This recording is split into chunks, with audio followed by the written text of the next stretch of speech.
Before we dive into our next session, I would like to remind you that in parallel to this panel, we have another exciting sessions taking place in room Saló de Plens at floor 1.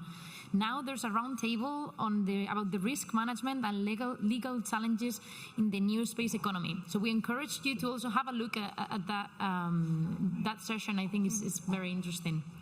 Here, we're moving into a session that highlights Catalunya's bold leap into the international new space ecosystem. This panel brings together both Catalan companies with international presence and international companies that have expanded their operations by establishing themselves in Catalonia. We will be exploring key topics such as the global positioning of Catalan companies in the space sector, as well as this region's ability to attract international investment and talent. Our panel features experts from GTD, Pangea Aerospace, Open Cosmos, Okapi Orbits, and Axio, who will share their experiences and insights into this region's success. Moderating this panel discussion is Cristina Serradell, the Director of the International Trade Unit at Axio. Cristina is an economist with over 20 years of experience in international trade, business strategy, and marketing. She holds a Master in International Business from South Bank University in London and a Master's Diplomacy and Foreign Action from the UPF. Having lived in the UK for 10 years, she has deep expertise in Anglo-Saxon markets and has been instrumental in promoting the internationalization of Catalan companies. Without further ado, please join me in welcoming Cristina Serradell and our distinguished panelists to the stage.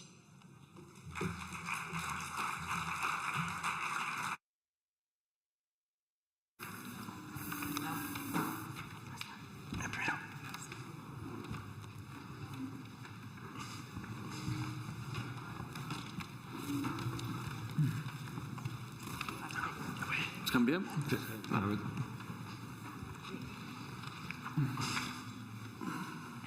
Thank you and welcome everyone. We're in a very exciting panel. I like the title, Catalunya's Leap into Space, Internationalization of the New Space Economy. As Catalonia is positioning itself as a rising player in the new space sector, its companies are playing a critical role in making the region excel in this, in the world, in the international world. So we have today some happening. Sorry. Yeah. Okay. Perfect. We have Catalan companies. Hello. Yes? No? No, I don't see. Okay, perfect. So we'll try to explore their adventures in the internationalization, why they started, how they started, especially their approach to the internationalization of a very international sector, like the new space sector, and also the challenges that they face in a very, very competitive, excuse me, because I think the microphone is falling apart. Okay, excellent. So without further ado, I'll just introduce very briefly each of you. We've got Alejandro Guerra, business developer at GTD. GTD is one of the pioneers, in Catalonia, on the space pioneers. It started in 1987, so you have operations in 15 countries, so very deep experience. Rafel, CEO from Open Cosmos, the company was established in the UK, and you've expanded in different places in Europe and also in Barcelona. I wasn't born in '87, no. So it's a fact. Excellent. Xavier Llairó, COO and co-founder of Pangea Aerospace, established in 2018 with 6 co-founders also from all over the world, and now with more than 35 people and a subsidiary in France.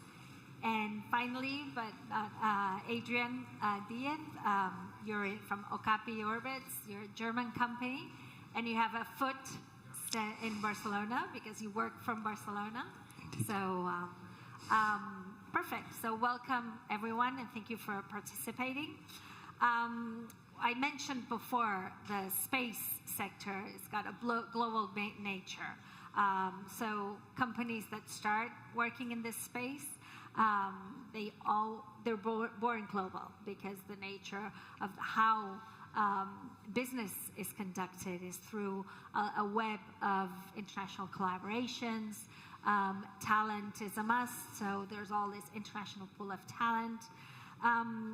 But depending on the nature of each of your businesses and also the position in your value chain, the strategies towards how you approach the international expansion is different. So I'd like in this first round, if you could briefly introduce your company, what you do, and especially what has been your approach to internationalization. Have you followed an export-led internationalization from the origin, the home country abroad? Have you established subsidiaries? Who are your clients? Because depending on your clients, also, the internationalization strategy will differ. Maybe Alejandro, you started your first adventure in French Guiana. How did that come about? Can you explain a bit? Well, actually, we are a company that has 99% of our business on the other side of the Pyrenees Mountains nowadays and for the last 30 years. So our story started at the end of the 80s, and it's quite a fun story to explain, actually. I like to tell it because we started in the automotive industry, and then very short after, we were selected as one of the suppliers for the European Space Agency and the French Space Agency here in Spain as one of the companies that were providing excellency in technology development, in our case, in software development. And in 1995, after a few years of working for ESA, there was the Ariane 5 launch, and it was happening, and 6 months before, the Mission Control Center wasn't ready. The consortium that was carrying out the development of the mission control in French Guiana, what we call now Jupiter, was not getting the work done. So they called us from Toulouse. They made us go the same afternoon to Toulouse by car, and they asked us if we were capable of delivering a mission control center in 6 months and save the Ariane 5 launch. So we accepted and we delivered, and from that point we got into French Guiana, we got into the European space field as a boost for our activities, and we have been working like this since then. And at that moment we were in Barcelona in Spain. We are also very proud to be here in Barcelona, and we have also opened offices in France, in Germany, in the UK. We were also in Italy in the past. The way we open the offices is mostly based on the strategy of our clients, of our great flagship projects. We see the project and then we open the office and the subsidiary in the country. I don't think we have a culture yet of blindly betting for a market without seeing first a chance to work on it. So you focus, you identify opportunities, and this is how you identify which markets you want to go to. Exactly. First it comes the project, and then it comes the office.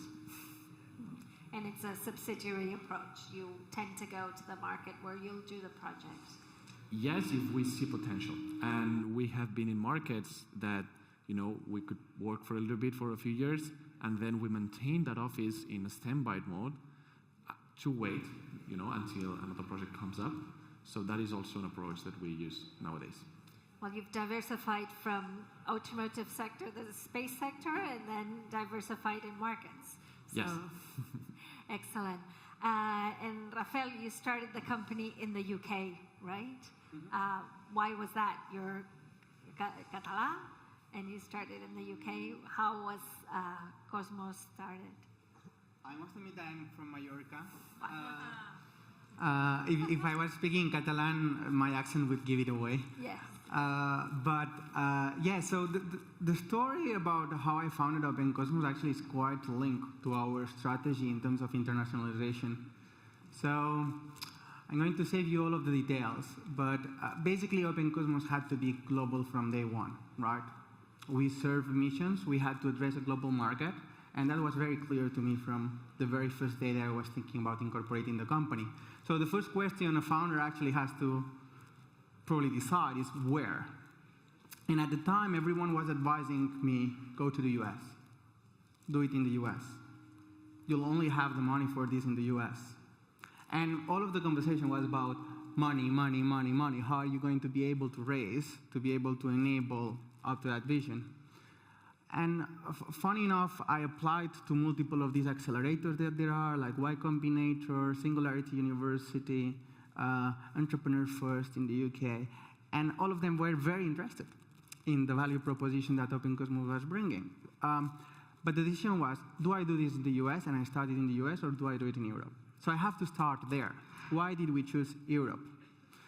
The choice of Europe was a no-brainer to me, but actually very surprising to everyone else I was talking to the industry. Because I thought, I am not a US citizen. In the US, everything is about, in a space, is linked to defense. It's going to be very hard, actually, to gain traction there. There are regulations like ITAR that prevent you, actually, from selling and democratizing use of these systems anywhere you want in the world easily. So all of the regulatory environment was one barrier there. Then second, as a founder, is going to be difficult. Maybe for me as a 25-year-older starting my first company to really leverage big lumps of investment. And the talent, yes, it's there, but it's super expensive. It's also pulled into very big projects. So getting the early traction without having a network and ecosystem there is going to be deadly difficult. So what I did is I decided I wanted to do it in Europe, and I incorporated 2 companies. One in Spain, one in the UK. 3 months after, the UK entity had a contract for its first satellite, was starting to gain traction commercially. And in Spain, unfortunately, this was just after the crisis as well, right, 2015. I found myself actually just spending the little savings that I had back at the time, just in trying to get the lawyers to incorporate the right thing, book the bank deposit, go through all of those processes, right? This has changed massively, I think, since then. But in the UK, I had it incorporated in 48 hours, everything digitally. And I could do something very useful when you start a company, which is send a bill 2 days after to a customer that wanted to pay. Right, because we had to bootstrap and to grow a lot on our. So that's why it's not like it was a decision of starting it in the UK versus starting it here in Spain. It's where does it traction? How does it grow? Right? But there were 3 learnings from that. One, ecosystem and the network really matters. And in the UK, I think Miguel explained earlier, they had a vision for where space had to go. There was a strategy, and they were articulating very vehemently that message publicly, right? Trying to attract and grow that ecosystem. And the second thing is like, okay, there wasn't the funds or the resources that maybe they were in the US, but probably it's the second best place where to raise capital, where to grow within the world. London brings a lot of resources, and you want to get into that network for high capex and intensive industries like the one in space is, it's not a bad place to be. And the third one was the ability to attract international talent. And that happens in that region of the world. That happens also here. So fast forward, actually, what we did is, where do we have to expand nets? Every time we are expanding internationally, we look for these 3 factors. Where there is a clear strategy and sense of where we want to go. Is that strategy aligned with our vision, with our purpose of helping solve the biggest global challenges? Is it going to be done through the deployment of end-to-end infrastructure? If yes, this is a massive tick for us. The second is where there is the talent. We are going to be able to attract the best people, where there is an ecosystem of partners that I can bring into the value chain right away. And this in Barcelona was a massive tick as well. And then the third one. Are there going to be resources, either private or public, to be able to gain all of that traction? when you have these three ingredients, then you can even be as silly or dumb as I am and still achieve, a tractor industry. And honestly, this is why I'm very excited about what is happening here in Catalonia. From Catalonia to the world, actually, I think it's now possible to have the greatest ambition that we can imagine and truly deliver on it. Super exciting to see an event like this showing it for real. And in which other markets are you present? Obviously here, the UK. Yeah, so we now have... Which other countries fulfill the three criteria that you were saying? We are pan-European right now. So our main facilities are here in Barcelona, obviously. At the end of the day, this is home. We also have Harwell in Oxford. We have now opened also Portugal. And just now we are opening the 4th facility in Greece. In each one of those countries, there are specific ecosystems, but all with one goal: bring the most competitive solution in a pan-European way to be able to compete globally, particularly against the US and China, that are basically now fighting for the global dominant position in the industry, right? And we are true believers of this pan-European solution as being something that is essential for Europe to be competitive, both commercially, technologically, and in terms of talent attraction. So basically, you're thinking of Europe as one entity, and it should, in order to be able to compete with the two giants of China and the US, we have to think as one. And yeah, maybe I'm naive, and I like always to think of the world as one entity, but the closest we've got to there so far is Europe. Maybe someday we'll work all together to solve things like climate change or energy transition and things like that, but one piece at a time. Excellent. Well, Xavier, you also are working in the European space, and Europe is kind of your natural market. Can you tell us a bit about Pangea, how you got where you are, and your experience? Absolutely. So when we created the company in 2018, I think it was maybe more technically oriented and a different venture of what is now. I think we pivoted quite a lot since we created the company, but it was clear since 2021 the importance of different countries in setting strategies and budgets at the European level. And for our specific market, which is propulsion, we saw that there is a big potential in France, and we had a lot of interest from both the French Space Agency but also French private players.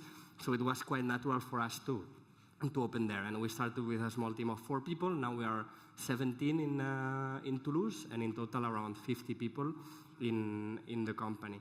So yeah, right now the two, I would say, markets that we address or we try to influence more is here in Spain and in France, but always with a European view.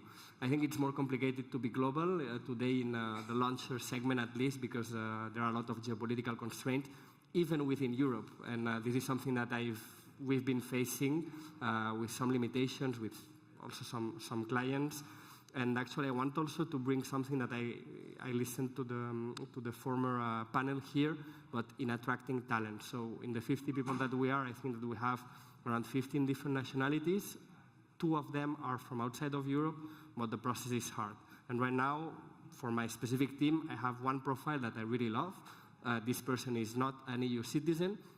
He's working in Sweden, but the process to recruit him is an unknown in terms of time and in terms of money that we need to spend to recruit this person. So this, I think, is a blocking point, because there are not that many experts that fill all the requirements of a job in the space industry, and it's something that if it's made easier, it would definitely help.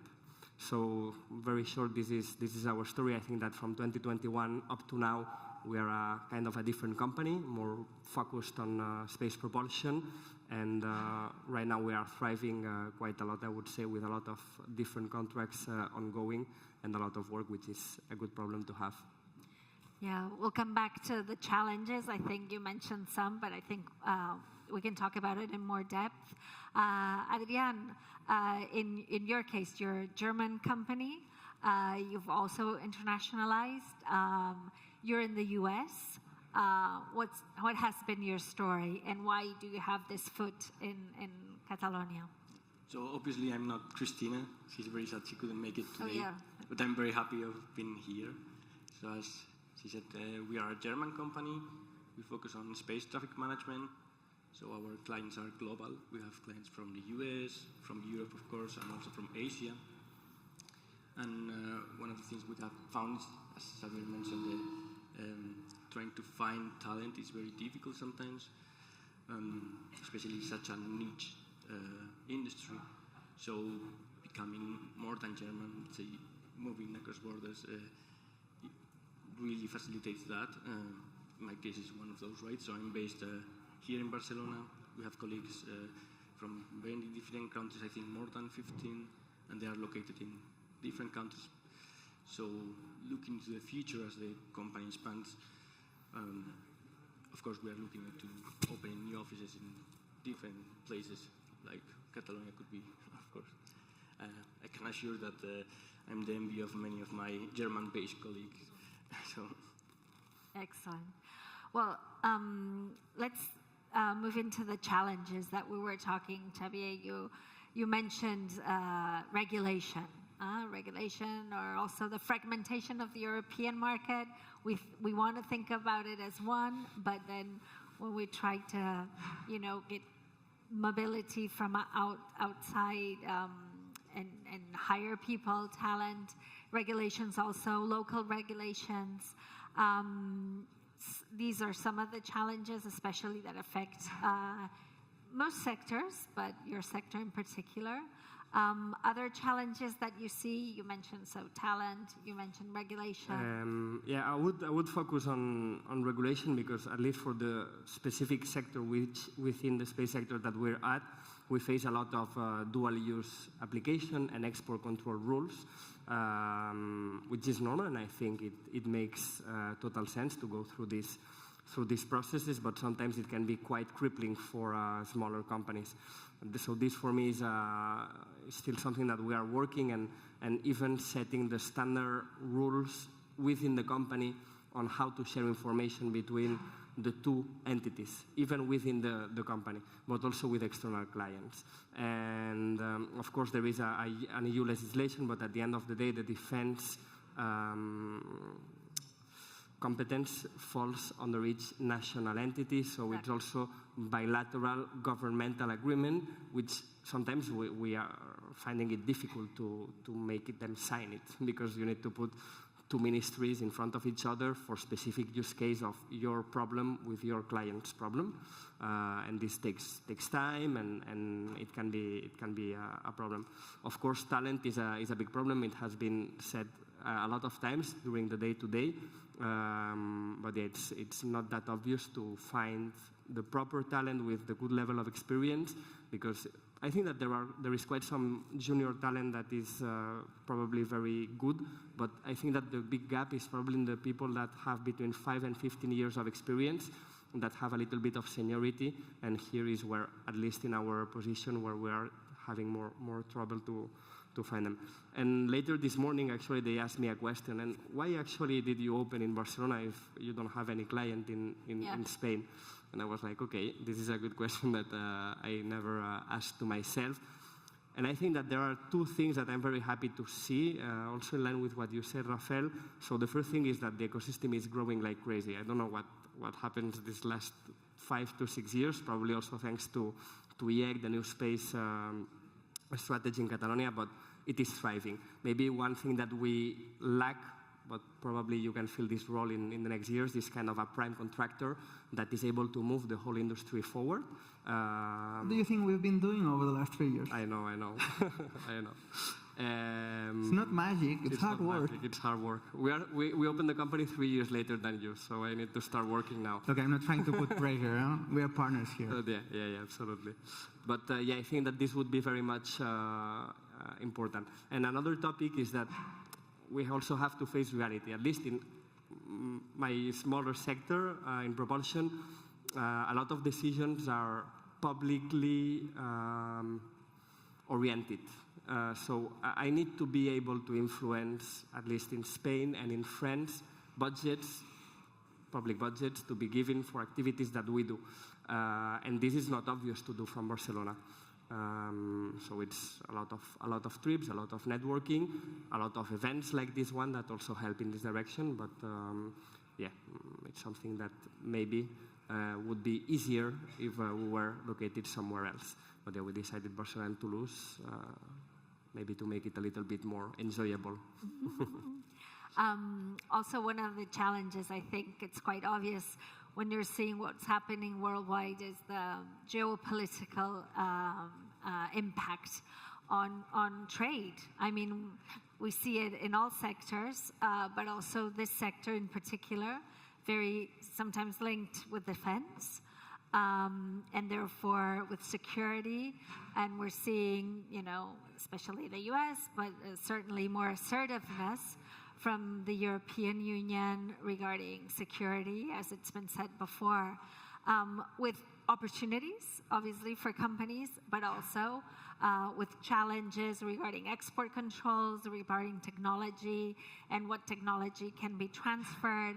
How do you go about it in your sector, where international collaboration is of essence and talent is critical for the success of some of the projects?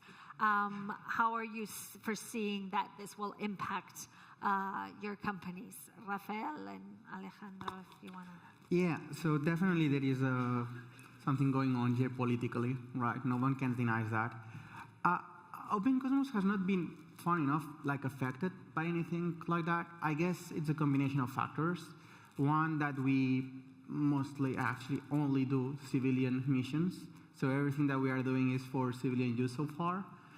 We've done missions for monitoring of climate variables, for topics related to energy. We've done missions to demonstrate telecommunication services. We've done missions for science. And that helps, I think. We do very complex missions, but not dedicated to the defense sector or the security sector.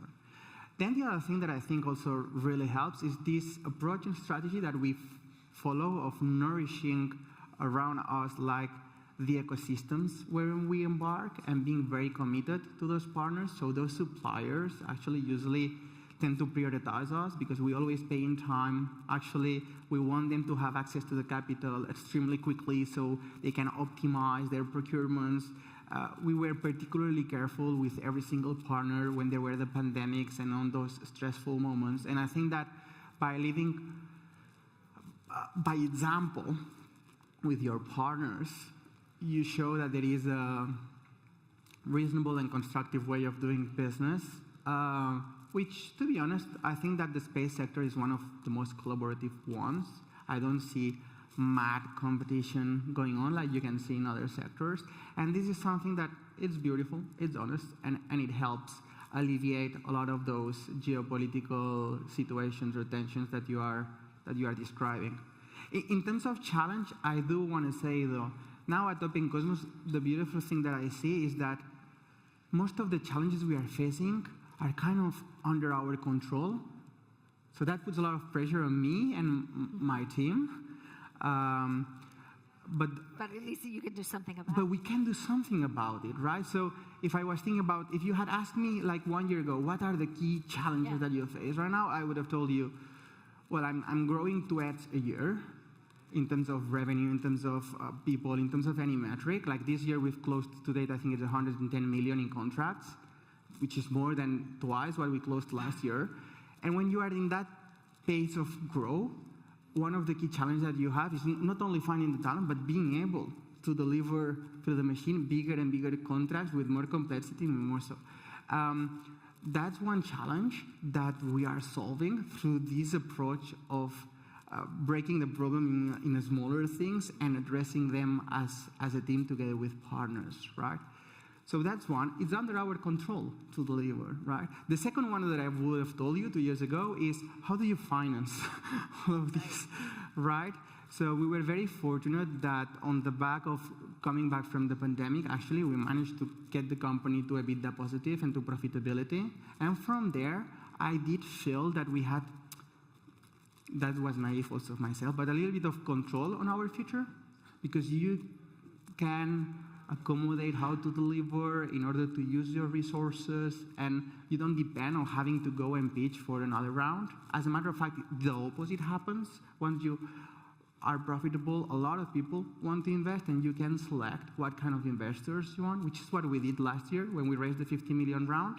Was we were a bit positive, but we could select among the European investors we wanted to work with who to partner, and all of that is going to help our internationalization right now, right? If we want actually to bet on a specific geography, like it happens here, we can do it. If I want to invest 2 million on a new facility to start mass manufacturing satellites over here, I can do it, right? And this makes a difference. So again, another big challenge, but that we've managed to get kind of under our control. And the third one, which we still haven't solved yet, is how to articulate all of these solutions that we are bringing up across Europe as they are seen as, from the decision makers, the institutions, the governments in each one of those, as part of a bigger thing altogether, right? There is still sometimes a bit too much nationalism.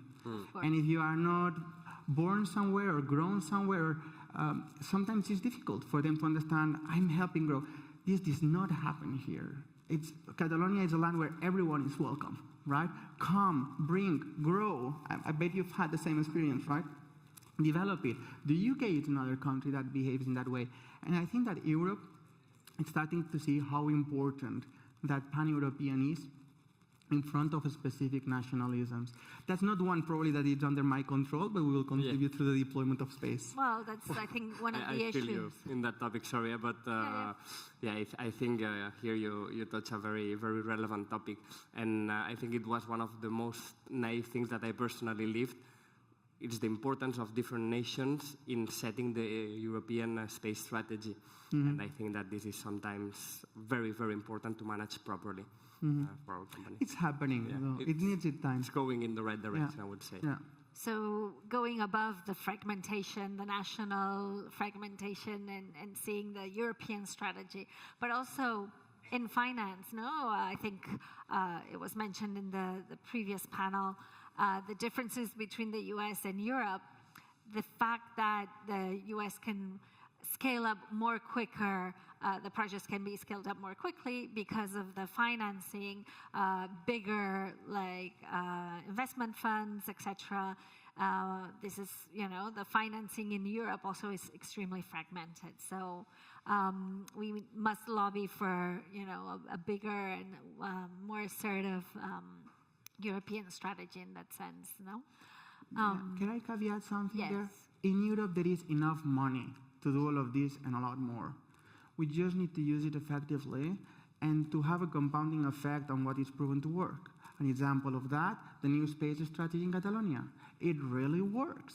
We have shown with so very little resources how much of a wonderful ecosystem we can create, how many missions we can bring. Let's double in all of that, right? So more than lobbying or trying to direct that, I think that the important thing is to be able to show the results to the decision makers so they can take their decisions on how exactly the competitiveness of the European solution or the Catalan solution need to be built. Let's move to opportunities and where we can find some opportunities. Alejandro, what are you looking at as when you have all this experience, years of experience in the sector, in seeing the world? Where do you see the emerging opportunities are? What are the new markets? What are you thinking? You go a lot in hand with the European Space Agency, but apart from that, do you see other countries developing and creating opportunities for companies like yours? Yeah, absolutely. I feel that this strategy is very aligned with the characteristics also of the access to space market.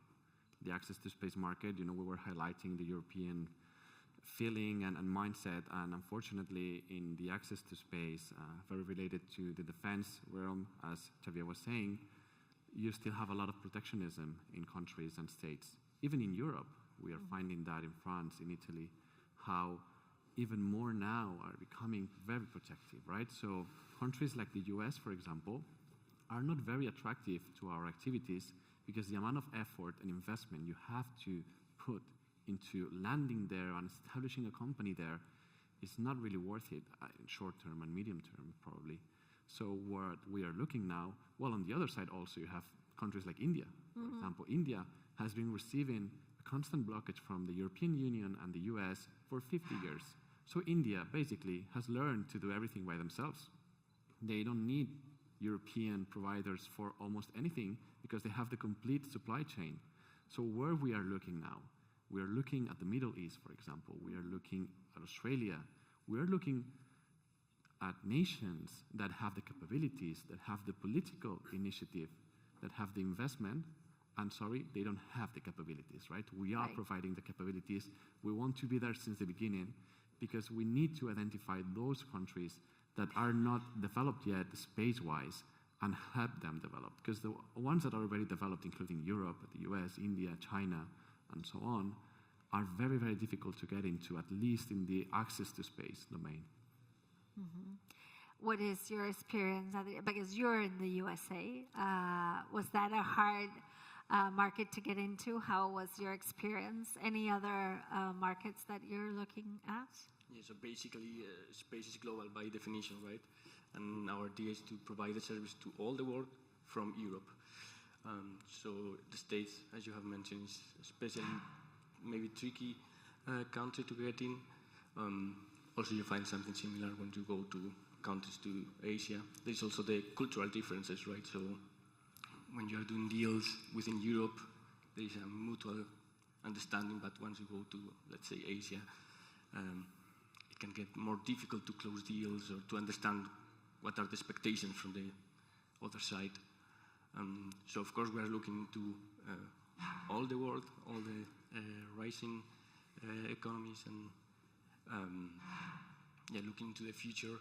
At some point, there is a need to also talk to, let's say, China, Russia. We want to share the space, and we want to coordinate this properly.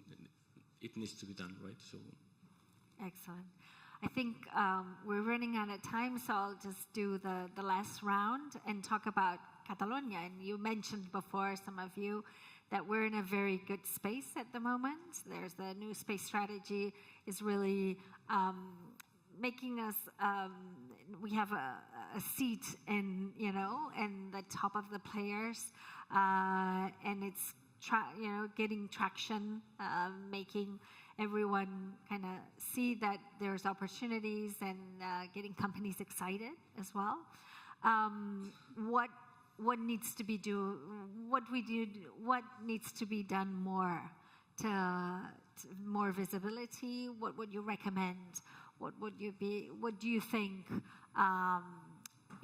we need to do next? So we're rising, slowly rising, but what's the next step?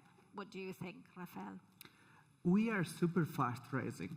I think I would start there, acknowledge the amazing work that has been done. I think that obviously there has been a nourished ecosystem here for decades, right?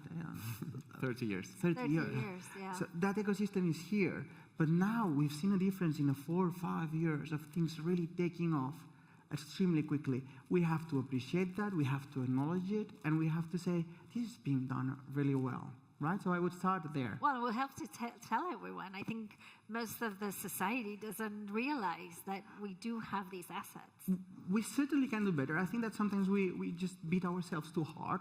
I think what was done with Enxaneta, with Manut, the adoption actually from the people that we are seeing. I saw the kids actually in all of the schools of Catalonia doing paintings of the satellites, explaining why they wanted to put one name or another, engaging in STEM activities. Can we do more? Yes. Has a lot been done? Yes. Is the ecosystem flourishing and coming with how many? Maybe 100, 120 space companies that are truly doing game-changing activities? That is happening. So I would start acknowledging that and saying more of the same at a bigger scale. Double in, make it bigger, be as ambitious as we have been doing these last 3 years. Let's now keep that ambition, and it requires a scale, higher growth, faster deployment, more collaboration, more partnership, just more of the same. Alejandro, Xavier, and also Adrian, you're looking at from the outside. Is there something that you think we do really, really well, or we can it's our differentiate or a subsector that we really excel on? What do you think?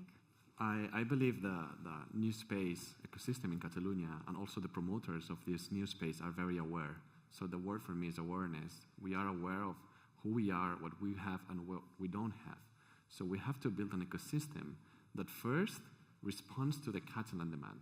So we need to provide the ecosystem with capabilities to answer the Catalan needs, the Catalan society needs. And from that point, once the ecosystem is correctly sized, then we have to export that to Europe, always with this baseline of serving the needs of Catalan society. So once we have sized this and we have identified what we can do our best, then once we are aware of that, we export that to Europe and to the world. Anything to add? Yeah, I think that one of the key elements that make this strategy succeed is that we knew the limitations that we had somehow. Right. And I think that we, if I can include myself in this strategy, that I've not been that much, but I think that we can settle for realistic objectives that can be achievable in relatively short time frame for the space industry, and we managed to achieve these objectives. And I think that, yeah, the level of knowledge that I see now in all the industry, public sector in this new space strategy is way higher than before, in a complex that has its dynamics, like every sector, but that are not that obvious. And I think that now we can start, and it's already being done, for instance, with the PhilLab, which is a great initiative and a great example that it falls here in Barcelona. I think that we slowly need to go towards more and more decision making in the public sector. So yeah, I think let's capitalize on what we've done. Also. Yeah, because now people that work in this strategy know all the actors in the Catalan territory, know all the events that they have to be, know the people they have to be talking to, and I think that this is game changing. So now it's about okay, we did the first step. That is a major success. Let's congratulate on it, because we should congratulate on it. And now it's about being have this solid basis, really, really solid, and making grow. My dream is to have a prime contractor in Barcelona. This would be amazing. Right. That nourishes the whole industry, that gives work, that has a supply chain that is important, that gives ideally thousands of jobs.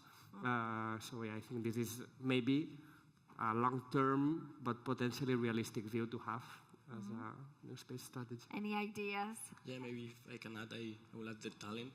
So both in-house, we have very good universities here, and people who is working in this industry for many years, and also it has the capability to attract talent from all across the world. So I think Catalonia, as has been said already, is a place that welcomes you. And I think there are few places in the world so international, so attractive for talent all across the world. That's for sure, because we don't pay the salaries that are paid in Munich, but I think that people come to work for Pangea first because technologically we push the boundaries on some topics. I think this is a very important topic. And the second, Barcelona definitely helps in this process. So yeah. Excellent. Well, if there's some companies here that are starting and they're in the first steps of setting their business, their project, what would you recommend with your experience in internationalizing your companies? What should they be aware of? What kind of tip would you give them, very briefly, Alejandro? Be ambitious. Be realistic also. That will be my take, the beginning. But be ambitious. Because we Catalan people are very ambitious. And the Olympic Games 25 years ago is the perfect example of that. To entrepreneurs or to early stage founders, I always say the same. Don't wait for the magic idea and perfect plan of execution to be put in front of you. Take the first step and don't look back. Just learning by doing. Absolutely. Yeah, I think that the key is to be winning contracts and generating revenues. I think that not for all the ventures, and actually we didn't start like this, but I think that it's clearly the way to go. Well, in order to grow, you need to... Yeah, you need to be sustainably. Exactly. Yeah, I couldn't agree more. So it's assume the risk, move on, and then adapt while you are doing the business, because in the end, it's a very early stage business in some aspects, so there are still things to figure out on the way. Excellent. Well, it was a pleasure to moderate this panel. It was really interesting, and I go with a really sense of proudness that we have this very strong ecosystem, very assertive, that knows where it wants to go, and it wants to say something to the world. So let's go for that. Thank you very much.